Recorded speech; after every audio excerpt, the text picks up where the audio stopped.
नमस्कार, स्वागत है आप सभी का आयुष्मान भव में। मैं हूं आपके साथ प्रीति सिंह। आयुष्मान भव में आज हम बात करेंगे अंगदान यानी ऑर्गन डोनेशन की। मौत के बाद हमारे सभी अंगों को खाक में मिल जाना है, लेकिन कितना अच्छा हो कि हमारी मौत के बाद ये अंग किसी को जीवन दान दे सके। एक व्यक्ति के अंगदान से कम 8 लोगों की जिंदगी बचाई जा सकती है। फिर भी हजारों लोग अंगों की कमी की वजह से मौत का शिकार हो जाते हैं। तो अगर आज आप भी अंगदान से जुड़ा कोई भी सवाल पूछना चाहते हैं या फिर इसे लेकर अपना कोई अनुभव साझा करना चाहते हैं तो आप हमें कॉल कीजिए। हमारे साथ जुड़े हैं 3 स्वास्थ्य विशेषज्ञ जो आपके सवालों का जवाब देंगे। हमारे साथ हैं एलोपैथी विशेषज्ञ डॉक्टर हिमांशु शेखर महापात्रा। डॉक्टर महापात्रा, आपका बहुत बहुत स्वागत है हमारे कार्यक्रम में। हमारे साथ हैं आयुर्वेदिक विशेषज्ञ डॉक्टर शालिनी राय। डॉक्टर शालिनी, आपका भी कार्यक्रम में बहुत बहुत स्वागत है। और हमारे साथ हैं दधीची देदान समिति के वाइस प्रेसिडेंट डॉक्टर विशाल चड्ढा। डॉक्टर चड्ढा, आपका भी बहुत बहुत स्वागत है। तो इन तीनों मेहमानों से आप खुलकर सवाल पूछिए और अगर अंगदान से जुड़ा कोई भी सवाल है या आप पूछना चाहते हैं कि इसकी प्रक्रिया क्या है, ये कैसे हो सकता है, कोई भी सवाल आपके मन में है तो आप हमें फ़ोन कीजिए। हमारे नंबर लगातार टीवी स्क्रीन पर फ्लैश हो रहे हैं। साथ ही आप जीमेल के जरिए भी हमसे सवाल पूछ सकते हैं। इसके अलावा यूट्यूब लाइव के कमेंट सेक्शन में भी आप सवाल लिख सकते हैं।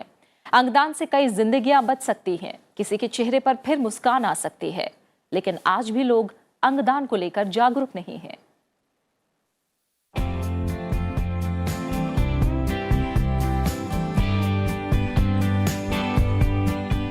अंगदान यानी वो महादान जिसके जरिए हम दूसरों की जिंदगी को रोशन कर सकते हैं। अंगदान से मौत से जूझ रहे मरीजों को नई जिंदगी की सौगात मिल जाती है। हर साल लाखों लोग सिर्फ इस वजह से मौत के मुंह में समा जाते हैं क्योंकि उन्हें कोई डोनर नहीं मिल पाता। अंगदान पूरी तरह से आपकी सोच पर निर्भर करता है। अगर आप दूसरों को जीवन दान देना चाहते हैं तो अंगदान बेहतर विकल्प हो सकता है। जरूरतमंद कोई भी हो सकता है, मित्र या परिवार का सदस्य भी। जीवित रहते हुए भी कई अंगों को दान किया जा सकता है, जैसे लिवर यानी यकृत में खुद के पुनर्निर्माण की क्षमता होती है। इस तरह अगर यकृत का एक हिस्सा दान कर दिया जाए तो वो फिर से अपनी स्थिति में आ जाता है। गुर्दा यानी किडनी। मनुष्य एक गुर्दे से भी जीवित रह सकता है, इसलिए दूसरे गुर्दे को दान किया जा सकता है। फेफड़े के एक भाग को दान किया जा सकता है, हालांकि फेफड़ों में पुनर्निर्माण की क्षमता नहीं होती है। अग्नाशय, इसकी क्रियाशीलता को ध्यान में रखते हुए अग्नाशय का एक भाग दान किया जा सकता है। आंत, दुर्लभ मामलों में आंत का एक हिस्सा दान किया जा सकता है। कैंसर और HIV से पीड़ित व्यक्ति और सेप्सिस या इंट्रावेनस 4 दवाओं का इस्तेमाल करने वाले व्यक्ति सक्रिय संक्रमण के कारण अंगों को दान नहीं कर सकते हैं।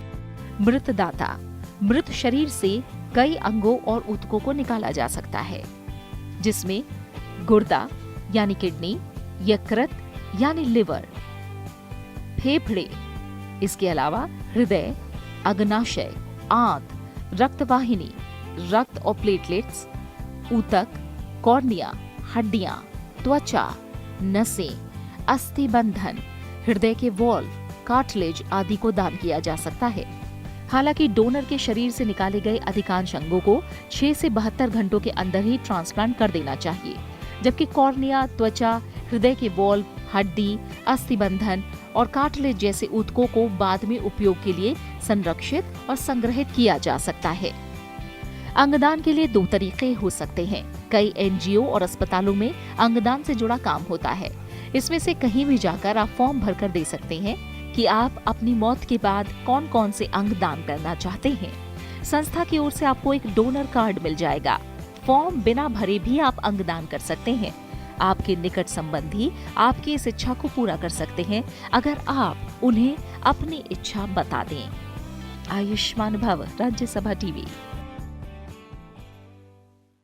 तो अंगदान से जुड़ा कोई भी सवाल आपके जहन में है तो आप हमें कॉल कीजिए। डॉक्टर हिमांशु, अगर आपसे शुरुआत करें तो भारत में इसे लेकर बहुत ज़्यादा जागरूकता की कमी है और अगर मैं जो एक आंकड़ा देख रही हूँ कि अंगदान के बिना हमारे देश में हर साल 5 लाख लोगों की मौत होती है और लिवर फेल होने से 2 लाख लोग, हार्ट ट्रांसप्लांट के अभाव में 50,000, हर साल 1.5 लाख किडनी ट्रांसप्लांट की ज़रूरत होती है, यानी बहुत बड़ा आंकड़ा है अंगों की ज़रूरत को लेकर। तो क्या लगता है आपको भारत में अंगदान को लेकर किस तरह की जागरूकता की फिलहाल ज़रूरत है? बिल्कुल आपने सही बताया। मैं हमारा हॉस्पिटल का आंकड़ा बताता हूँ। ये हमारा हॉस्पिटल में कम से कम 30,000 की पेशेंट हमारा हॉस्पिटल में आते हैं किडनी बीमारी में। 30,000 से जिसको चाहते ऑलमोस्ट 10,000 की को किडनी चाहिए होता है। किडनी का मैं बता रहा हूँ। इसमें अगर हम कर पाते हैं हफ्ता में एक बार ट्रांसप्लांटेशन, जो लाइव डोनेशन, जिसका रिश्तेदार देते हैं। दूसरा होता है जो कार्डियक डोनेशन, जो कि ब्रेन डेड हो जाते हैं उसको लेते हैं। इतना अंगदान का कम है। जो आईसीयू में जो पेशेंट एडमिट होते हैं अराउंड साल में 3,000-4,000 पेशेंट एडमिट होते हैं, उससे ब्रेन डेड जो डिक्लेयर होते हैं उसमें अराउंड 500 के करीब डिक्लेयर होते हैं। अगर हम उनको कोशिश करें जे कन्विंस करें जे भाई दो, फिर भी हमारा साल में एक हुआ है पिछले साल में। अच्छा। इतना क्यों? बहुत ही कम इसलिए जे इनका अवेयरनेस तो बिल्कुल है ही नहीं। अभी अभी थोड़े थोड़े अवेयरनेस आ रहा है। दूसरा है रिलीजन बिलीफ। सोचते हैं नहीं अभी भी हमारा हार्ट चल रहा है तो हम क्यों दें। सोचते हैं नहीं हमारा अगर अब अंगदान ले लेंगे हमारा जो शरीर है वो पूरा खंड बिखंड हो जाएगा तो नष्ट हो जाएगा, हम कैसे दिखाएं लेंगे। पांचवी है जे अगर हम अंगदान ले लें तो हमारा बॉडी रह जाएगा, हमको पेशेंट को अगर एक्सपायर हो गए तो अब लेने के लिए ट्रांसपोर्टेशन कैसे होगा। ये सारे बहुत सारे कुछ प्रॉब्लम है इसमें हो नहीं पा रहे। मेजर प्रॉब्लम भी हमारा हॉस्पिटल का भी, डॉक्टर्स को भी इसका अवेयरनेस भी कम है। डॉक्टर्स, हमारा पैरामेडिकल स्टाफ्स, जो भी हमारा ट्रांसप्लांट कोऑर्डिनेटर भी, उनको भी तो काफ़ी सारे चीज़ हमें सारे मिला के हमें देखना चाहिए इसको अगर हम बढ़ाना है तो। ठीक है। पहले कॉलर भी हमारे कार्यक्रम में जुड़ गए हैं। हमें रामेश्वरम शर्मा ने कॉल किया है, उज्जैन से हमारे साथ जुड़े हैं। रामेश्वर जी, आपका बहुत बहुत स्वागत है हमारे कार्यक्रम में। बताइए आप क्या कहना चाहते हैं। मैडम ये कहना चाहता हूँ, मेरा को नेत्रदान करना है। जी। हेलो जी। हाँ, नेत्रदान करना है मैडम, तो उसकी क्या प्रोसेस है, कहाँ पे क्या होगा, कहाँ से फॉर्म मिलेगा, कहाँ पे प्रोसेस ठीक है? है। हाँ रामेश्वर जी, बहुत अच्छा फैसला आपने लिया है कि आपको पता है सबसे पहली बात कि आप नेत्रदान करना चाहते हैं। और कई लोग, अगर डॉक्टर चड्ढा देखें तो कई लोगों के मन में ये बात हो सकता है आज कार्यक्रम देखते ही एक बार फिर याद आया हो कि नहीं हम भी अपना ऑर्गन डोनेट करना चाहते हैं, लेकिन लोगों को प्रक्रिया नहीं पता है। प्रक्रिया बहुत सिंपल है। आपके क्षेत्र के पास जहाँ भी गवर्नमेंट मेडिकल हॉस्पिटल है उसके अंदर जहाँ पे प्रत्यारोपण की व्यवस्था हो सकती है वहाँ पे जाके एक फॉर्म भरना होता है। उस फॉर्म को भरने के बाद आपको एक कार्ड दिया जाता है, जैसे आपने कार्यक्रम के शुरू में भी बताया। और अगर इन केस परिवार में किसी की सडन डेथ होती है और परिवार का मन बनता है कि इसका नेत्रदान होना चाहिए, तो उस वाले केस के अंदर भी सिर्फ आपको आई बैंक के साथ एक बार कोऑर्डिनेट करना है। वो नंबर आपको लोकल रिट्रीव करना है, उनको कॉल करते हैं, वो स्वतः घर पे आते हैं और कॉर्निया को रिट्रीव करके ले जाते हैं। अच्छा। तो ये ऑन साइट हो जाता है, परिवार को कहीं शव को लेके जाने नहीं पड़ता है, देह घर पे ही रहती है और मुश्किल से 10 से 15 मिनट का समय लगता है और इससे कोई विक्षत नहीं होता है और आँखों को कोई नुकसान नहीं होता है और ये बिल्कुल वैसे ही शरीर दिखता है जैसे मृत्यु के समय पे रहा होता है। यानी इन्हें अपने पहले तो घर वालों को बताना चाहिए अपनी बहुत इच्छा के बारे में। जी। और आप जो बता रहे हैं वो कार्ड एक बनवा लें ये, क्योंकि परिवार ही है ना, जो मेरे जाने के बाद मेरा परिवार ही जाके फोन करेगा और वही बताएगा कि इनकी इच्छा थी अब आप आ जाए। तो ये दोनों चीज़ें साइमल्टेनियस है। जैसे हम फॉर्म भी भरवाते हैं तो उसमें परिवार में जो उस समय पे हमारे साथ रह सकता है, मैं हूँ तो मेरी पत्नी या मेरी बेटी या बेटा, वो जो उस समय पे रह सकते हैं वो लोग निर्धारित करेंगे कि ये दान एग्जैक्टली हो पाए। एग्जीक्यूशन बहुत ज़रूरी है, तो उनका साथ में इस संकल्प के अंदर सहमति रहना, उनका इस संकल्प के अंदर उनका मन बनना बहुत ज़रूरी है। ठीक है। और डॉक्टर शालिनी, आप अंगदान को लेकर फिलहाल क्या कहना चाहेंगे, क्योंकि आयुर्वेद अपनाने वाले भी बहुत लोग हैं। अगर इच्छा की और जागरूकता की बात करें तो क्या ऐसे अनुभव आपको भी देखने को मिले हैं? जैसे अभी डॉक्टर शेखर और आपने भी बताया कि जागरूकता की कमी है, तो ये तो हमें भी अपने हॉस्पिटल में जब हम पेशेंट्स के साथ रहते हैं तो बहुत महसूस होता है कि अवेयरनेस नहीं है। और सिर्फ पेशेंट्स में नहीं, जैसे सर ने कहा डॉक्टर्स में, पैरामेडिकल स्टाफ, सब में ही है। तो एक तो अवेयरनेस लाना बहुत ज़रूरी है अंगदान के लिए। और दूसरी चीज़ जो मैं यहाँ पर कहना चाहूँगी कि जैसे सर ने डाटा बताया अपने हॉस्पिटल का, जो रियल डाटा है कि क्योंकि डोनर्स बहुत कम अवेलेबल हैं, तो अगर हम इस स्टेज को पहुंचने तक कुछ रोक सकें तो वो एक इम्पॉर्टेंट कंट्रीब्यूशन हो सकता है। और अभी बहुत सारे डॉक्टर्स इसके लिए कन्विंस नहीं रहते हैं, बट हम अपने प्रैक्टिस में देखते हैं और बहुत सारे मरीजों को फ़ायदा होता है। वो बताएंगे इसके लिए कि जो ऑर्गन्स हैं जो फेल कर रहे हैं या ऐसी डिजीज़ेज़ हैं जिसमें ऑर्गन फेल करते हैं, उसमें हमारे पास ऐसी अप्रोचेज़ हैं which can help that organ to rejuvenate and work properly. तो जैसे अभी हम देखते हैं कि लिवर के लिए है, आयुर्वेद की प्रिपरेशंस हैं, बहुत अच्छी हिपैटो रीजनरेटिव कैपेसिटी है उनकी। ठीक है डॉक्टर शालिनी, उसके बारे में भी हम आपसे जानेंगे। एक और कॉलर हमारे साथ फिलहाल जुड़ गए हैं। संजय ने हमें रांची से कॉल किया है। संजय, आपका स्वागत है हमारे कार्यक्रम में, बताइए क्या कहना चाहते हैं आप।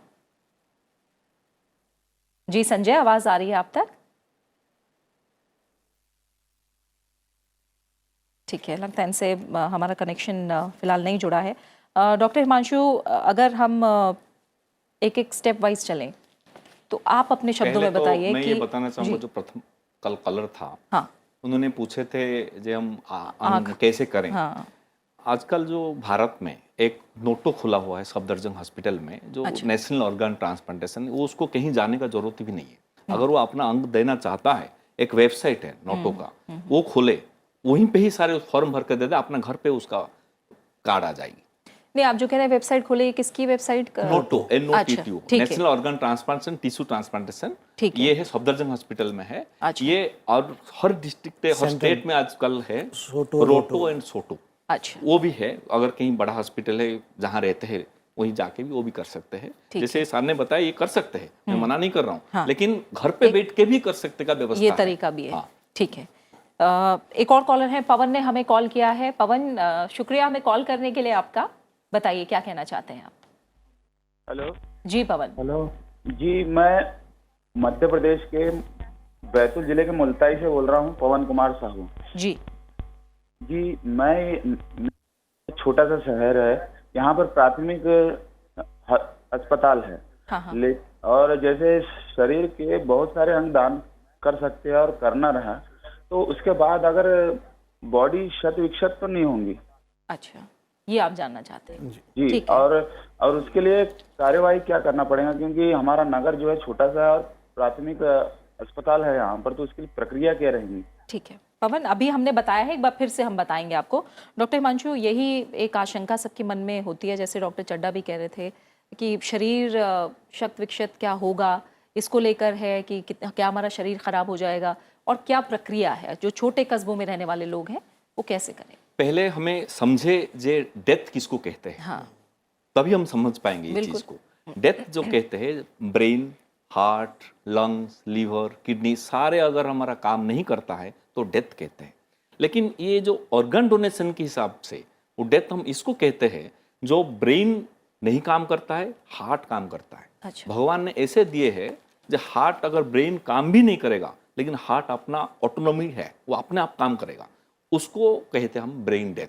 ब्रेन और हार्ट और बाकी शरीर का अलग हो जाएगा, वो पेशेंट बचने का चांस ही नहीं है। वो पेशेंट एक दिन 24 घंटा 48 घंटा में पेशेंट, हम उसी को कहते हैं ब्रेन डेथ और ब्रेन स्टेम डेथ।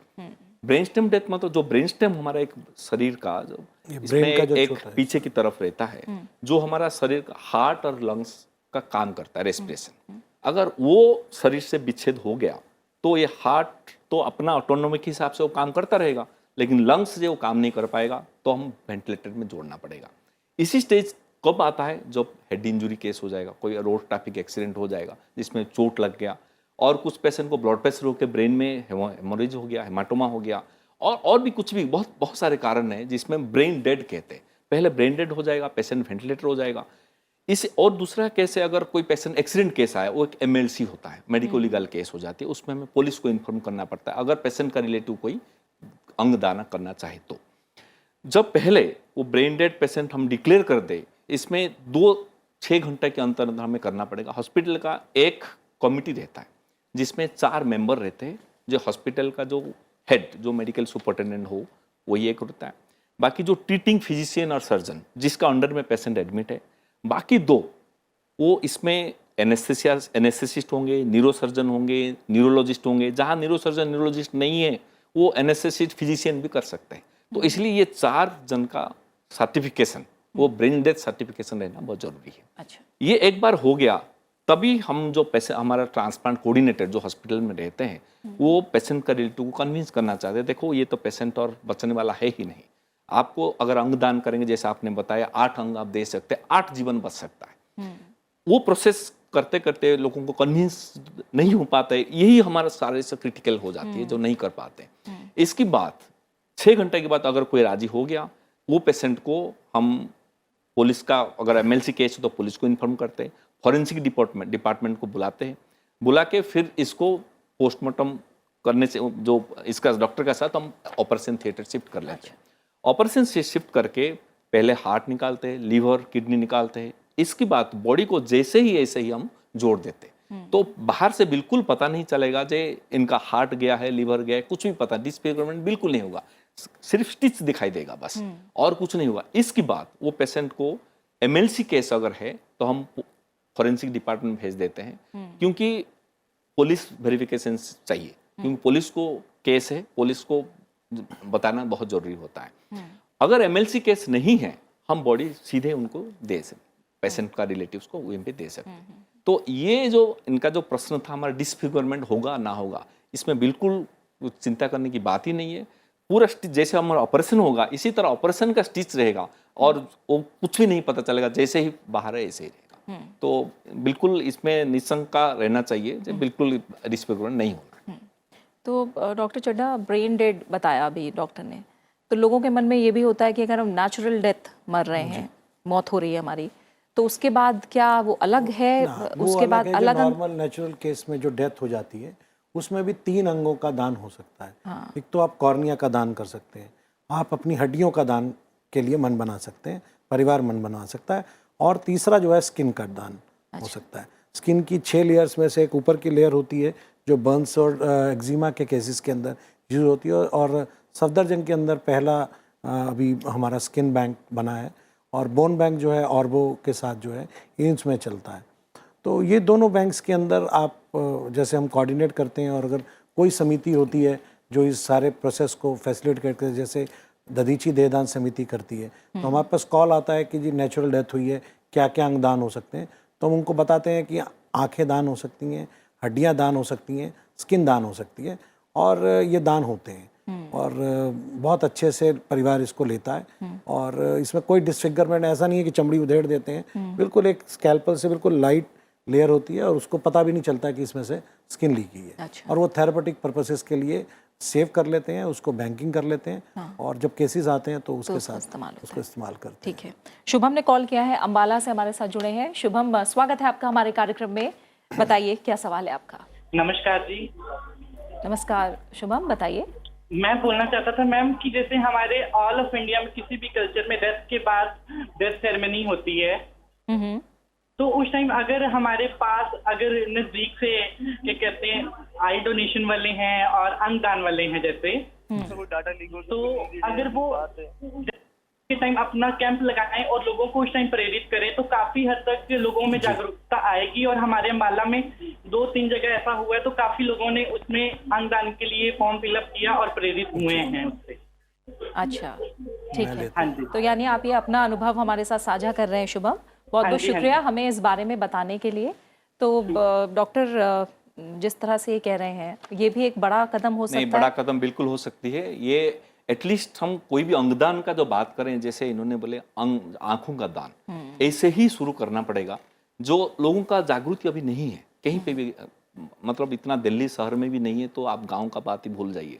अगर ये गांव से कोई एक हाँ नहीं इनका अंग देना है, क्योंकि हम पेशेंट का मरने की बात भी आंखों ले सकते हैं, ये सबसे बड़ा खूबी है। अगर अभी भी हो गया, हमारे पास 6-7 घंटा है, तो तुरंत हम दे सकते हैं। अगर ये जैसे कैंपेन करना चाहेंगे तो बहुत ही अच्छी बात है। तो एटलीस्ट इसकी बात उनको, लोगों को पता चलेगा जब भाई हम एक ब्रेन डेथ होता है, कुछ और भी कुछ अंग दान दे सकते हैं। तो डेफिनेटली इनका जो सोच है, बहुत विचार बहुत अच्छी। हाँ डॉक्टर चड्ढा, इसमें बिल्कुल अच्छा है कि जैसे श्रद्धांजलि सभा हमारे यहाँ पे, तो उसे हम प्रेरणा सभा की तरह से लेते हैं, और परिवार के जब उस समय निकट के संबंधी और जब लगाते हैं, तो समाज उस समय बड़ा संवेदनशील होता है कि ये अच्छा काम हुआ है और हमें भी करना चाहिए। तो समितियां जो इस कार्यों में लगी हुई हैं देश भर में, वो जाती हैं। हम दधीची से भी जाते हैं, और दिल्ली NCR में हमारा कार्य क्षेत्र है। और जैसे अब कल एक श्रद्धांजलि सभा होनी है, देहदान हुआ है। अच्छा। मांगेराम गर्ग जी का, जो दिल्ली प्रदेश के अध्यक्ष थे, तो राष्ट्रपति जी ने, प्रधानमंत्री जी ने उनको श्रद्धांजलि देते हुए कहा। तो उन्होंने अपना पूरा शरीर जो है मेडिकल पढ़ाई के लिए दे दिया। अब 2 साल तक उस पर पढ़ाई होगी, फर्स्ट ईयर के बच्चे पढ़ेंगे। तो ऐसी सभा में हमारी समितियों का जाना, 5,000-7,000 लोग होते हैं, मैसेज कन्वे होता है, फ्लोट करता है और डिस्कशन होती है और लोगों का मन बनता है। और ये एक बहुत अच्छा सुझाव अम्बाला से आया। छोटे शहरों में भी अगर चेतना आ रही है तो ये एक अच्छा साइन है, बहुत अच्छा है कि और जो हम जितना पिछड़े हुए हैं उसके लिए सबको मिलकर साथ काम करना है, क्योंकि सरकारें नहीं कर सकती हैं, समाज का काम है। और अर्जुन ने हमें कॉल किया है, दिल्ली से हमारे साथ जुड़े हैं। अर्जुन, आपका भी बहुत बहुत स्वागत है हमारे कार्यक्रम में। बताइए आप क्या कहना चाहते हैं। मैम, जैसे किसी ने अपने ऑर्गन डोनेट कर दिए जी, तो उसकी जो लाइफ की जो प्राइवेसी है वो कितनी रहेगी कल को? जैसे हमारे देश में डाटा लीक हो जाते हैं, लोगों के इन्फॉर्मेशन लीक हो जाती है, और कल को किसी ने अपने ऑर्गन डोनेट करे, उसके बारे में किसी को इन्फॉर्मेशन मिली, उसकी लाइफ को भी डेंजर हो सकता है ना कई बार। एक बार अर्जुन आप दोहराएंगे, आपका सवाल क्या है, एक बार फिर से दोहराइए। अर्जुन शायद ये पूछना चाह रहे हैं कि हमारे दादाजी की डेथ हुई है तो उसके जो अंग लगाए जाएंगे उसकी प्रोबेबिलिटी आगे काम करने की कितनी है, ऐसा अच्छा, कुछ प्रश्न तो वो इस पूछना बारे चाह में- रहे हैं। शायद 2 ही क्वेश्चन पूछना था, चाह रहे हैं। लेकिन इसमें अगर दादाजी का अंग तो हम लाइफ टाइम में तो दे नहीं सकते हैं, जब वो ब्रेन डेड होंगे तभी दे सकते हैं, विद द घर का जो रिश्तेदार का परमिशन से।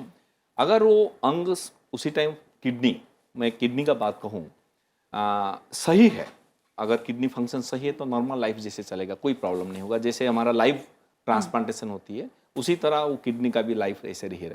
सेम लीवर है, अगर उनका कुछ अंग होता है जो एजिंग की प्रोसेस से थोड़ा सा काम कम कर देता है, जनरली ऐसे भी नहीं है सारे का ऐसे हो।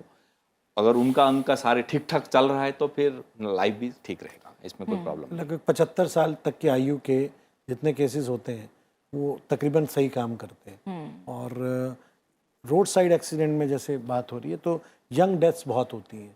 तो अगर चेतना होगी समाज के अंदर, बातों में होगा और कोई निकट संबंधी परिवार वालों को याद करा दे, क्योंकि वो उस समय दुख में होता है जिस परिवार में एक्सीडेंट होता है।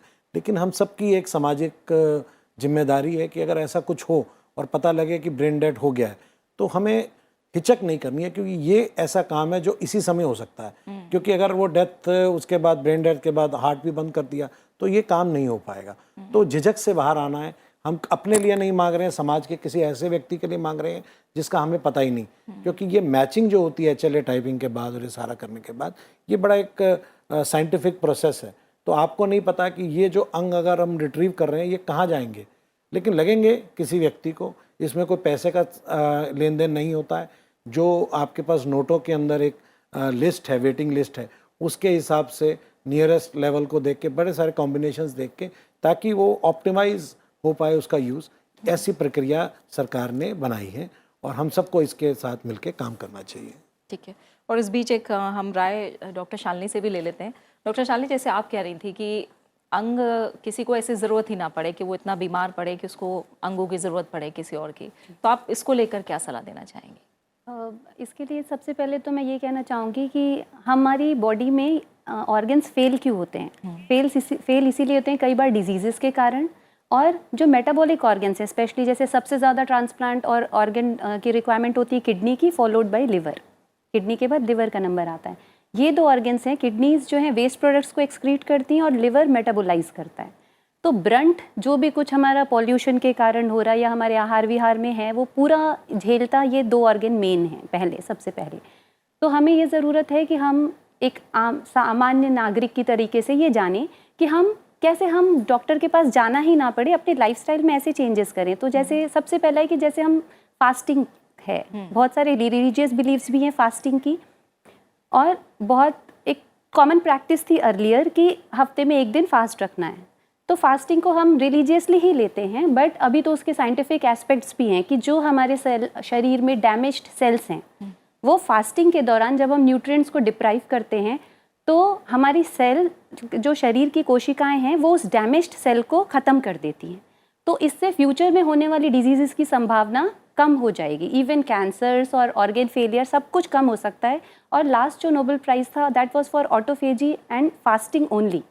तो ये एक साइंटिफिक कंसेप्ट था जो विविध धर्मों में है। तो एक फास्टिंग करना कि हम अपने शरीर को थोड़े दिन इस मेटाबॉलिक टॉक्सिन से कुछ दूर रखें, हम कुछ न्यूट्रिटिव लें, चाहे सिर्फ गर्म पानी पिएं, ताकि वो टॉक्सिन शरीर के नॉर्मली क्लियर होते हों और इन ऑर्गन्स को भी रेस्ट करने का मौका मिले और ये नौबत डिले हो सके एटलीस्ट, अगर प्रिवेंट नहीं हो सकती है तो। ठीक है, मैं हाँ बताइए। ये एक बड़ा आध्यात्मिक विषय भी है। ठीक है, जैसे डॉक्टर साहब ने बताया कि हमें अपनी जिम्मेदारी लेनी है और हम स्वस्थ रहें, तो जब हम प्लेज करते हैं, कोई फॉर्म भरते हैं कि मैं भविष्य में जब ऐसा समय आएगा तो अपना या अपने परिवार के जनों का देहदान या अंगदान इस तरह का करूँगा, तो हम अपनी बॉडी के खुद ट्रस्टी हो जाते हैं। तो ये क्योंकि ये चीज़ मैंने दान कर दी है, तो मैं दान किसी चीज़ को टूटी फूटी को नहीं कर सकता हूँ, तो मुझे इसे स्वस्थ रखना है, ऐसा रखना है कि मेरे जाने के बाद भी ये किसी के अच्छे काम आए तो याद करें।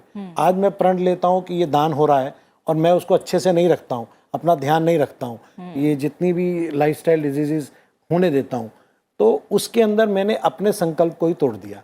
तो ये आध्यात्मिक विषय है कि किसी के लिए आप कर रहे हैं, इसके ट्रस्टी हैं इस बॉडी के, इस ऑर्गन को आपने किसी को हैंड ओवर करना है और बहुत श्रद्धा से करना है कि अब मेरा काम पूरा हुआ, अब ये जिसके शरीर में काम हो सकता हो। तो और बहुत खुशी देने का एक हैप्पीनेस का एनवायरनमेंट बनता है और बड़ा संतोष होता है कि मैंने जीवन भर इसको यूज़ किया, अब इसका यूज़ अगर कोई और कर सकता तो करे। बिल्कुल बिल्कुल। और डॉक्टर हिमांशु, जो उम्र को लेकर अभी बात आई थी, अंगदान को लेकर क्या कोई निश्चित उम्र है या किसी भी उम्र में अंगदान किया जा सकता है? देखिए, किडनी जो कहेंगे, हमारा जितना भी फंक्शन नॉर्मल करता है 40 साल के बाद वो फंक्शन धीरे धीरे कम करना करता है जनरली। लेकिन ऐसे कोई निश्चित उम्मीद मतलब उम्र नहीं है जो हम इसमें उम्र से ज़्यादा हम किडनी नहीं देंगे और लिवर नहीं देंगे, ऐसे नहीं है। स्पेशली काढ़ावर ऑर्गन डोनेशन में तो उम्र बिल्कुल नहीं है। लाइव में हम टेस्ट करते हैं, देखते हैं हाँ कितना फंक्शन कर रहा है वो ऑर्गन, दे सकते नहीं दे सकते, अगर वो देने का बात वो सुस्त रह सकते नहीं रह सकते, अगर वो सुस्त रहेगा तो फिर बिल्कुल देने के लिए। तो एज आप बोलेंगे, अभी आप सुनेंगे छोटा बच्चा न्यूनेटल मतलब जन्म होने का बाद भी वो अंगदान देते हैं। अच्छा, वो पेशेंट एक्सपायर हो गया, कुछ न्यूरोलॉजिकल एब्नॉर्मली हो गया, कुछ प्रॉब्लम हो गया, उसका दोनों किडनी लेके एक जगह में लगा देते हैं, वो बच्चों को ही मिलेगा। तो ऐसे कोई उम्र नहीं है जो अंगदान, मतलब जन्म हुआ बच्चा भी अंग दे सकता है। तो आप बड़े बूढ़े तो छोड़िए। और उसी टाइम हम ये भी देखते हैं, फॉर एग्जांपल कोई पेशेंट डायबिटिक्स है, जनरली हम डायबिटिक पेशेंट का नहीं लेते, लेकिन डायबिटीज पेशेंट कोई 80 ईयर्स का हो, कुछ हो, एक्सपायर हो गया, तो हम उसको किडनी को बायोप्सी करते हैं उसी टाइम, तुरंत हम देख लेते हैं किडनी सही है नहीं है, अगर सही है हम उसको ले लेते हैं। तो डायबिटीज के कारण किडनी डैमेज तो नहीं हुआ तो ठीक है, अगर नहीं हुआ तो उसको ले लेते हैं उसका फिर। तो इसीलिए अंग मतलब उम्र का कोई भी नहीं है, किसी भी उम्र पे हम ले सकते हैं। वो क्वालिटी ऑफ ऑर्गन जो आपने लीड किया है वो उसको डिसाइड करेगा। ठीक है। एक कॉलर हैं, जितेंद्र कुमार ने कॉल किया है, सोनीपत से हमारे साथ जुड़े हैं। जितेंद्र जी, स्वागत है आपका हमारे कार्यक्रम में, पूछिए आप क्या पूछना चाहते हैं। सर मैंने ना एक बार अंगदान के लिए फोन करा था जी, लेकिन उसके बाद मेरे पास कोई जवाब तो नहीं आया। अच्छा, ये फोन आपने कहाँ किया था? ये जो नंबर दिया था एक मेरे को नोट करता अखबार से।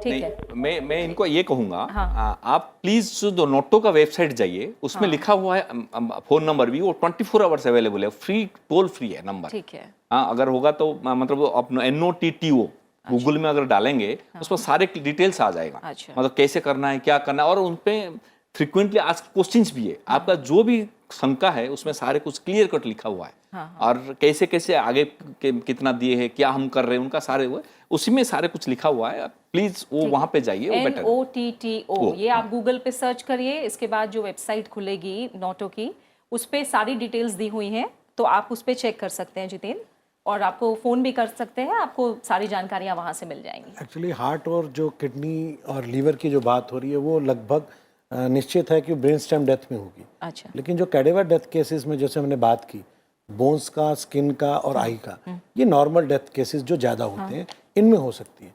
तो आपके जहाँ आप रहते हैं उसके थोड़ी सी भी परिधि के अंदर अगर हम ढूंढें तो रिट्रीवल सेंटर जहाँ भी है वहाँ ये डोनेशंस हो सकते हैं। अच्छा। स्किन के लिए और बोन्स के लिए हमें एम्स में या सफदरजंग में जाना पड़ता है। लेकिन अगर अच्छा काम करना है, हम हरिद्वार भी जाते हैं, हम मक्का मदीना भी जाते हैं और उनकी गति के लिए बहुत कुछ करते हैं और 1 साल तक करते रहते हैं और सालों साल करते हैं। तो उस समय भी अगर उनके माध्यम से, जाने वाले के माध्यम से कुछ अच्छा काम हो सकता है तो उसके लिए भी इतना प्रयास जरूर करना चाहिए। ठीक है। ममता ने कॉल किया है, राजस्थान से हमारे साथ जुड़ी है। ममता, आपका भी स्वागत है हमारे कार्यक्रम में, पूछिए अपना सवाल। ठीक है, ममता से कनेक्शन फिलहाल टूट गया है। अच्छा, हमने अभी ब्रेन डेड बात की और जो नेचुरल डेथ है, अब हम जीवित रहते हुए अगर बात करें तो जीवित रहते हुए व्यक्ति कौन कौन से अंगों का दान कर सकता है, कैसे मदद कर सकता है अंगदान के जरिए? देखिए, जीवित तो लाइव ट्रांसप्लांट, मैंने पहले भी बताया, लाइव ट्रांसप्लांट कहते हैं। अपना जो एक थोड़ा रूल्स है, transplantation of human organ transplant act है, वो 1994 में बना था, वो रिवाइज अभी हुआ, लेटेस्ट हुआ 2014 में। तो इसके हिसाब से एक नियर रिलेटिव है और एक है अनरिलेटेड है, दो चीज़ें।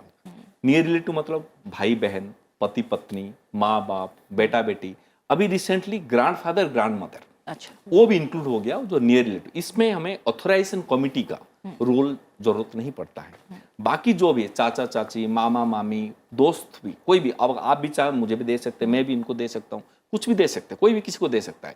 लेकिन उसके लिए एक प्रक्रिया होता है हॉस्पिटल का, ये ऑथराइजेशन कमिटी कहते हैं उसको। ऑथराइजेशन कमिटी मतलब इसका नियम रखा गया है, जो हॉस्पिटल में 25 ट्रांसप्लांट से ज़्यादा हो रहा है तो वो हॉस्पिटल में एक ऑथराइजेशन कमिटी होता है, नहीं तो एक स्टेट लेवल ऑथराइजेशन कमिटी होता है। हर स्टेट में ये अवेलेबल है, एक फिक्स किया गया हुआ है। तो उसी में डोनर को और रिसिपिएंट को 8-10 लोग एग्जामिन करेंगे, जे ये पैसा का कारोबारी तो नहीं है, वो क्लियर कट कराएंगे। अगर वो परमिशन दे देंगे तो ट्रांसप्लांटेशन हो जाएगा। वो अनरिलेटेड ट्रांसप्लांटेशन कहला जाता है, और ये जो कहते हैं ये रिलेटेड ट्रांसप्लांटेशन कहला जाते हैं। सो लाइव पीरियड में हम अपना किडनी, 2 किडनी, 1 किडनी दे सकते हैं। लीवर हमारा बहुत बड़ा है, जैसे रीजनरेशन आपने बताया भी, रीजनरेशन कैपेसिटी है, इसलिए हम दे सकते हैं। ये 2 मिनिमम जो किडनी और लीवर दे सकते हैं। मरने के बाद पेनक्रियस भी दे सकते हैं। पेनक्रियस में तो लाइफ का डेथ की बात, पेनक्रियस दे सकते हैं, लंग्स दे सकते हैं, हार्ट दे सकते हैं। ये हो गया ऑर्गन के बारे में। बाकी रहा टिश्यू। टिश्यू किसको कहते हैं? जो कर्निया है, हड्डी है, कटलेज है, बोन मारो है, हार्ट का भाल्व्स होता है, मतलब जो बहुत सारे हार्ट जो बचपन में जिसका हार्ट भाल्व प्रॉब्लम हो जाती है, तो ये जो हार्ट प्रॉब्लम मरने की बात रखेंगे तो उसको लगा देंगे। तो ये टिश्यू ट्रांसप्लांटेशन इसको कहते हैं। इसलिए ऑर्गन एंड टिश्यू ट्रांसप्लांटेशन, इसका नाम चेंज करा गया। 54 टिश्यूज हैं जो रिट्रीव हो सकते हैं और आगे जाके यूज हो सकते हैं। तो 8 तो आपने लाइव्स बचा ली डायरेक्टली, जो नियर डेथ एक्सपीरियंस पे जी रही हैं। जो डायलिसिस है कितने समय से हो रहा है, या लीवर अगर पूरा चोक कर गया है, उसके सिरोसिस हो गया है, तो उसको चेंज नहीं करेंगे तो लाइफ बिल्कुल एक्सपेक्टेंसी, या हार्ट की स्थिति, ये तो 8 लाइव्स वो हैं। लेकिन 54 लोगों की और मदद हो सकती है। तो मैं जिया अच्छे से, और अगर इन केस मैं ब्रेन डेड हुआ तो उस केस में 54 और 8 62 लोगों के अंदर वो जीवन आगे बढ़ सकता है। तो कितना धारा प्रवाह एक आगे जाएगा, इसको हमें सोचना चाहिए और आगे बढ़ाना चाहिए, क्योंकि ये अपने आप में उत्तेजित कर देता है कि 54 और 8 62 लोगों में मेरा जीवन चलेगा। तो परिवार को भी बहुत दुख नहीं होगा कि चलो आज वो उस रूप में तो हमारे साथ नहीं है, लेकिन 62 लोगों के घर में शांति है, उनको डायलिसिस नहीं जाना है, उनको रोज हॉस्पिटल के चक्कर नहीं लगाने हैं, तो वो परिवार भी प्रोडक्टिव होता है। तो आपके घर से तो कोई रिश्ता गया, लेकिन किसी के घर में वो रिश्ता कुछ और साल और चलेगा, जब तक उसकी नेचुरल डेथ नहीं। अभी हम इसी को आगे बढ़ाने के लिए कोई क्वेश्चन है? हाँ, ममता बहुत देर से कॉल पे वेट कर रही है। ममता ने राजस्थान से कॉल किया है। ममता, बताइए क्या सवाल है आपका? मैम, मैं ये पूछ रही थी कि अगर कोई व्यक्ति अगर पूरे 8 अंग दान करना चाहे तो वो कर सकता है क्या एक साथ में? अच्छा, यानी जिस तरह ये कहना चाह रही है कि वो ब्रेन डेड केस में तो हो ही पा सकता है, लेकिन नेचुरल डेथ में 3 ही तरह की प्रक्रियाएं होती हैं। देखिए, वो तो 2 तरह से, जैसे डॉक्टर ने बताया है कि अगर सामान्य मौत होती है तो फिर 3 अंग हैं जिनका दान किया जा सकता है। अगर ब्रेन डेड होते हैं तो उसमें बहुत सारे अंग और ऊतक है जिनका दान किया जा सकता है। लेकिन आपका सवाल जो है वो यही है डॉक्टर कि अगर मान लीजिए अपनी इच्छा करती हैं, कार्ड बनवाती हैं, तो जो भी है जितना भी हो पाएगा, वो ऑप्शन होते हैं कुछ, वो ऑप्शन होती है। इसमें ऑप्शन होते हैं, उसमें क्लियर कट पूछा जाता है। ब्रेन डेड पेशेंट को भी एक फॉर्म में लिखा जाता है, आप क्या क्या अंग देना चाहते हैं, परिवार क्या, अगर वो चाहेंगे मैं इसको नहीं दूंगा तो उसमें नहीं लिखा जाएगा। ठीक है, तो वो ऑप्शन होंगे ममता, आप जो चाहे उस पर टिक कर सकते हैं। वो ऑप्शन आप पढ़ के अपना जीवन पर्यंत उसे चेंज भी कर सकते हैं, क्योंकि लास्ट में जब वो स्थिति आएगी उस समय परिवार से पूछा जाएगा। और जैसे अभी हमने कोशिश की थी कि भारत सरकार हमारे ड्राइविंग लाइसेंस के ऊपर कि रोड साइड एक्सीडेंट होने, तो उसके अंदर अगर वो स्थिति बन जाए कि वो लिखे कि मैं ऑर्गन डोनर हूँ, तो उसके कार्ड का रंग थोड़ा अलग हो सकता है। तो पुलिस वालों को उसी समय पता लग जाएगा, क्योंकि वो तहकीकात करते हैं कहाँ बताना है, कैसे करना है। तो वो एकदम प्रक्रिया आपकी शुरू हो सकती है। तो ये हो रहा है? नहीं, ये बिल्कुल है। कोशिश हाँ, अभी नहीं चल रहा है, ये चल रहा प्रोसेस है, में, अभी ऑफिशियल प्रोसेस है, में 2 चल रहा है। साल हो गए हैं। पहले जैसे विदेशों के अंदर ऑप्ट आउट है कि आपको अगर रोड साइड एक्सीडेंट हुआ तो आपके ऑर्गन्स निकाले जा सकते हैं, लेकिन अगर आपने नहीं ऐसे स्वीकृति देनी तो जब आपका लाइसेंस बन रहा है आप उसमें से ऑप्ट आउट करिए। अच्छा। लेकिन हम चाहते हैं कि भारत में, क्योंकि बहुत रिलीजियस कंस्ट्रेंट्स हैं, तो लेकिन व्यक्ति अगर उस समय करता लेकिन ये है, बहुत अच्छी कोशिश हो सकती ये है, बहुत अच्छी तुरंत पता कोशिश भी चल रही है। जाए हमारी और गडकरी जी से भी बात हुई लगातार, और इसमें हम प्रक्रिया में हैं। लेकिन अब जितने लाइसेंस बन चुके हैं उनका क्या होगा, जो नए बनेंगे उसके लिए तो हम एक नई शुरुआत कर ही रहे हैं। ठीक है, तो मैं ये सब इसको थोड़ा सा विस्तार से कहूंगा। हाँ, जो एक कॉल ले लें क्वेश्चन है, डॉक्टर। हाँ, एक कॉल ले लेते हैं। संतोष ने कॉल किया है, पूरे से हमारे साथ जुड़े हैं। संतोष, आपका स्वागत है हमारे कार्यक्रम में, बताइए क्या सवाल है आपका। हाँ मैडम। हाँ संतोष, आप अपने टीवी की आवाज बिल्कुल कम कर दीजिए और पूछिए सवाल।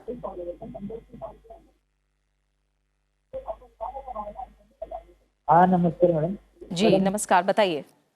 हाँ समझिए मैडम, अभी मेरी उम्र है 37, तो मैं अभी अगर किसी अंग को अगर डोनेट करना चाहता हूँ तो कब कर सकता हूँ मैं, अभी क्या? हाँ संतोष, आप एक बार फिर से बताइए। आप अपनी उम्र बता रहे हैं और आप ये पूछना चाह रहे हैं शायद कि आप कौन कौन से अंग दान कर सकते हैं। नहीं, लेकिन अभी मैं कब कर सकता हूँ? मेरी डेथ के बाद तो हो सकता है क्या, पहले कर सकता हूँ?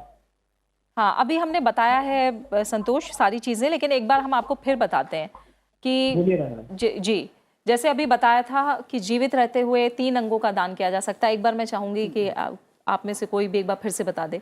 जीवित रहते हुए 3 अंग दान किए जा सकते हैं, और अगर मृत्यु के बाद आप चाहें तो एक कार्ड बनवा सकते हैं, अपनी इच्छा जाहिर कर सकते हैं, अपने परिवार वालों को बता सकते हैं, और जो भी अंग आप दान करना चाहें मृत्यु के बाद वो आप बता सकते हैं। डॉक्टर, अगर आप संक्षेप में फिर से इन्हें बताएं। देखिए, अगर नेचुरल डेथ हो जाती है तो उस केस के अंदर अस्थियों का दान हो सकता है, उस केस के अंदर आँखों का दान हो सकता है, और ये जो 2 आँखें दान होती हैं, एक बड़ी अच्छी बात है, इसमें एंटीरियर और पोस्टीरियर चैम्बर्स रहते हैं, और उसको अगर हम करते हैं तो ये 2 आँखों से 4 लोग देख पाते हैं। एम्स के अंदर ये रिसर्च हुआ, उन्होंने देखा इतनी कमी है तो किसी का एंटीरियर चैम्बर खराब है, किसी का पोस्टीरियर खराब है, तो ये 2 आँखें जो हम दान करते हैं इससे 4 लोगों को रोशनी मिल सकती है। और तीसरा जो हम दान है, स्किन का दान कर सकते हैं नेचुरल डेथ में। और अगर रोड साइड एक्सीडेंट या किसी बीमारी की वजह से ब्रेन स्टेम, जो हमारा एक सिर का छोटा हिस्सा होता है, ब्रेन का महत्वपूर्ण हिस्सा होता है, अगर उसके अंदर डेथ हो जाती है, उसकी मृत्यु हो जाती है, तो उस केस के अंदर लगभग 8 अंगों का दान हो सकता है। वो सुचारू रूप से काम करते होने चाहिए। इसकी परीक्षा निरीक्षण रिट्रीवल के समय पे डॉक्टर्स करते हैं, और लगभग 54 ऊतकों का दान उस समय पे हो सकता है। लेकिन परिवार की स्वीकृति, परिवार का इसमें मनोबल बना रहना चाहिए, और लगातार इन विषयों के ऊपर घर में चर्चा होनी चाहिए, जिससे कि सबका मन इस विषय के ऊपर पक्का हो जाए। संतोष, आप और कुछ पूछना चाहते हैं? ठीक है, हाँ अब हाँ, बताइए मैं डॉक्टर। जो विस्तार से कहना चाहता, जो opt in and opt out 2 system है, जो स्पेन में देखा गया। स्पेन में है ऑप्ट आउट। ऑप्ट आउट मतलब जो पेशेंट आईसीयू में जाते हैं, वेंटिलेटर, वो ये करके जाते हैं जो हम अंग देना ही है। लेकिन हमारा इंडिया में ये ऑप्ट इन हमको पूछा जाता है, जो रिश्तेदार है वो उनका परमिशन के बिना वो नहीं हो सकता है, क्योंकि ये जो रिलीजियस बिलीफ जैसे बताया, फॉर एग्जांपल हिंदू का बिलीफ है, जो अगर हमारा आँख ले लिया तो फिर अगले जन्म में हम अंधा जन्म पैदा होंगे, किडनी एक ले लिया तो फिर अगले जन्म में हमारा एक ही किडनी आएगा। तो इस तरह एक, अगर मुस्लिम, अगर आप समाज देखें, बहुत सारे मुस्लिम, हमारा भी अभी रिसेंटली हुआ भी था, एक मुस्लिम का एक्सपायर हो गया, वो पेशेंट रिलेटिव सारे एग्री हो गए, तो फिर उन्होंने बोले नहीं, मैं हमें इमाम से पूछना है। ये सच बताऊं, हमारा ट्रांसप्लांट वार्ड में ही पेशेंट था, जब गया पेशेंट कुछ दिन में कुछ खबर आया जो नहीं हम नहीं देंगे, उन्होंने मना कर दी। तो इस धर्म में ये, हाँ, ये जो भ्रांति है, ये भ्रांति को हमें कहीं ना कहीं जो है हमको उसको तोड़ना पड़ेगा। इसीलिए हमारा हॉस्पिटल में भी हमारा ऑर्गन डोनेशन डे में हम लोग सारे धर्म वालों को बुलाए, हिंदू, मुस्लिम, सिख, क्रिश्चियन, सारे को बुला के हमें एक कॉन्फ्रेंस किए सारे। ऐसे कोई भी धर्म में जो उनको अगर रिलीजियस लीडर से बोलें, किसी का धर्म में मना नहीं करते जो हम अंगदान का ना करना है, हर जगह में अंगदान का प्रमोट ही करते, कोई नेगेटिव बिल्कुल नहीं कहते। लेकिन कुछ कुछ में कहीं ना कहीं ये थोड़ा सा जो गांठ रह जाता है, उसको हमें कैसे भी खोलना पड़ेगा। ये कैसे ही, ये जो आपकी माध्यम से और जो पब्लिक का अपना जो एनकरेज होके जो इसको जानने का कोशिश करे कोई, इस माध्यम से बहुत अच्छा एक अनुभव मुझे ध्यान में आता है। जी बताइए। एक जिस तरह से हम कार्यक्रम करते रहते हैं, लोगों के बीच में जाके फॉर्म भरते हैं वो, तो उनकी एक विल देते हैं, तो उसे हम कहते हैं देहदानियों का उत्सव। तो उसमें आँखों के दान के लिए, अंगों के दान के लिए या देह के दान के लिए संकल्प पत्र और उनके आई कार्ड्स वगैरह हम उनको देते हैं। तो उसके अंदर हम एक रिलीजियस लीडर को बुलाते हैं, और वो रिलीजियस लीडर सिख धर्म से भी हो सकता है, हिंदू धर्म से, जैन धर्म से भी। तो एक ऐसे उत्सव के अंदर एक चर्चा चल रही थी, तो उन्होंने पूछा कि स्वामी जी, जैसे डॉक्टर साहब ने कहा, मुझे एकदम स्मरण आया, तो उन्होंने कहा कि मैं अगर आंखें दान करवा दूंगा तो ये मेरी माँ चाहती है, मैं तो नहीं चाहता, तो ये अगले जन्म में अंधी पैदा होगी। तो स्वामी जी ने बहुत अच्छे से उठ के तुरंत ही आंसर दिया, कहने लगे ये तो बहुत अच्छा है, हिंदू धर्म में मोक्ष की कल्पना करते हैं, तो तुम पूरा शरीर दान कर दो, ना शरीर होगा ना जन्म लेना पड़ेगा। तो ये आपका मेंटल एस्पेक्ट और उसका पॉजिटिविटी है कि आप उसको कैसे देखते हैं। तो अगर आप करना चाहते हैं तो उसमें से रास्ते निकलेंगे, आप नहीं करना चाहते तो you can have 100 excuses for not doing it, लेकिन करना हमेशा परोपकार अच्छा है, ये किसी और के लिए उपकार है और इसमें आपको कुछ नहीं मिलना। और इसमें मैडम मैं एक जोड़ना चाहती हूँ। एक कॉल हम ले लेते हैं। प्रशांत ने हमें कॉल किया है शिवपुरी से। प्रशांत, आपका स्वागत है कार्यक्रम में, बताइए प्रशांत। जी प्रीति मैम नमस्कार, और सभी डॉक्टर्स को मेरा नमस्कार। नमस्कार मैम, मेरा सवाल ये है कि बहुत से लोग ऑर्गन दान करना चाहते हैं और उनको बहुत बीमारी होती है, तो पर वो इसलिए नहीं करते कि उनको ये लगता है कि डॉक्टर शायद हमें बचाने की कोशिश ही नहीं करेंगे। हाँ, इसलिए बहुत से लोग अंगदान नहीं करते हैं। हाँ, इसका आंसर ये बहुत शंका है लोगों के मन में, जो प्रशांत पूछ रहे हैं कि मान लीजिए अगर उन्होंने अंगदान का संकल्प लिया लेकिन कोई एक्सीडेंट हो गया है उनका, तो उनको ये लगता है क्योंकि हम ऑर्गन डोनेशन कार्ड बना हुआ है, हम डोनर हैं, इसलिए हमें बचाएंगे नहीं, वो हमारे अंग निकाल लेंगे। क्या ये सच है? ये शंका भी है लोगों के मन में, और ये कितनी सही या गलत है? ये शंका पूरी रूप से गलत है। ये बिल्कुल नहीं, ये बिल्कुल गलत शंका है और ये दुष्प्रचार है। और आप समझिए कि जिस डॉक्टर के पास एक्सीडेंट होने के बाद जाएगा, वो ऐसे नहीं है कि कोई भी डॉक्टर निकाल लेगा। एक पैनल, जैसे डॉक्टर साहब ने बताया, वो पैनल ब्रेन स्टेम डेथ होने के बाद उसको एवेल्युएट करेगा और 3 घंटे में एक वही दूसरा पैनल उसको दोबारा एवेल्युएट करेगा। नहीं, सेम पैनल दो बार पैनल 6 घंटे के 6 घंटे के अंदर दोबारा करेगा। ये रीअश्योर करता है, और वो पैनल का ट्रांसप्लांट में कोई रोल नहीं होता है। वो जब वो एक तो रिट्रीवल किया, और वो जो ट्रांसप्लांट होना वो दिल्ली जाएगा। आपने ग्रीन कॉरिडोर के बारे में सुना होगा, अखबार में पढ़ा होगा कि एक ग्रीन कॉरिडोर बना दिया एयरपोर्ट से लेकर एम्स तक, या ऐसा कि 15 मिनट में एक एस्कॉर्ट करके गाड़ी आ गई। तो कहाँ से चला दिल? चंडीगढ़ से चला, हवाई जहाज में रखा, उसको हम एम्स लाए, या ऐसे ही दिल्ली का कोई केस बना और उसको हमने चंडीगढ़ या चेन्नई दिया। तो जो निकाल रहा है उसका उसमें कोई रोल नहीं है, उसको उसमें कोई बेनिफिट नहीं होना।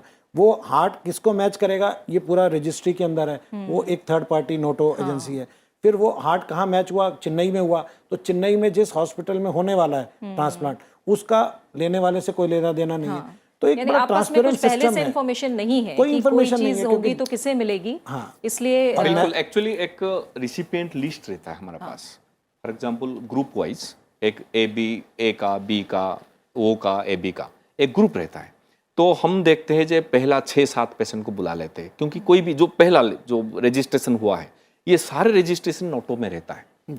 तो सारे रजिस्ट्रेशन नोटों पे रहता है, लेकिन हमें जो एलोकेशन किसको देना है, क्या नहीं देना है, ये हमारा प्रक्रिया में अभी नोटो काम कर रहे हैं। लेकिन आज के दिन में नोटो भी जब पेशेंट आता है, फॉर एग्जांपल एम्स में एक डिक्लेयर हुआ, तो एक ऑर्गन जाएगा आरएमएल हॉस्पिटल, गवर्नमेंट हॉस्पिटल को जाएगा, एक ऑर्गन एम्स में करेंगे।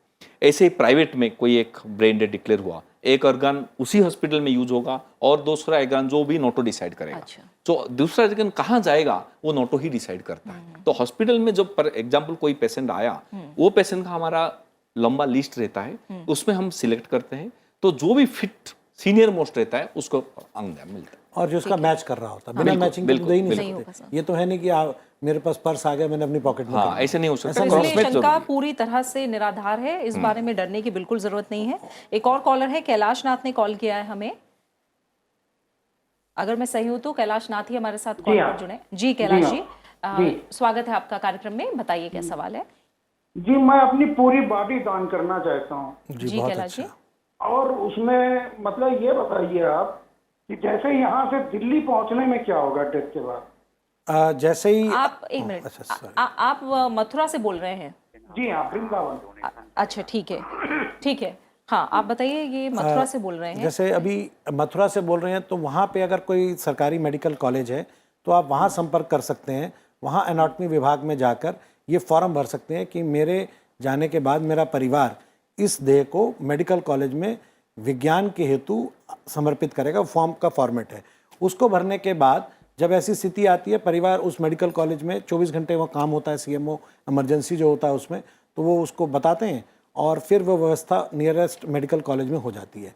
मान लीजिए वहाँ नहीं होती है और हम दिल्ली लाना चाहते हैं, तो परिवार संपर्क करता है समितियों को जो पर्टिकुलर लोकल एरिया के अंदर काम करती हैं। क्योंकि अभी भी हमारा भी जैसे विस्तार है वो दिल्ली एनसीआर से बाहर हम नहीं जा रहे, क्योंकि एग्जीक्यूशन पार्ट बहुत ज़रूरी है। अगर हमने किसी से संकल्प कराया तो उसे एग्जीक्यूट नहीं कराया तो परिवार को बुरा लगेगा, समाज में भी बुरा लगेगा, हमें भी बुरा लगेगा।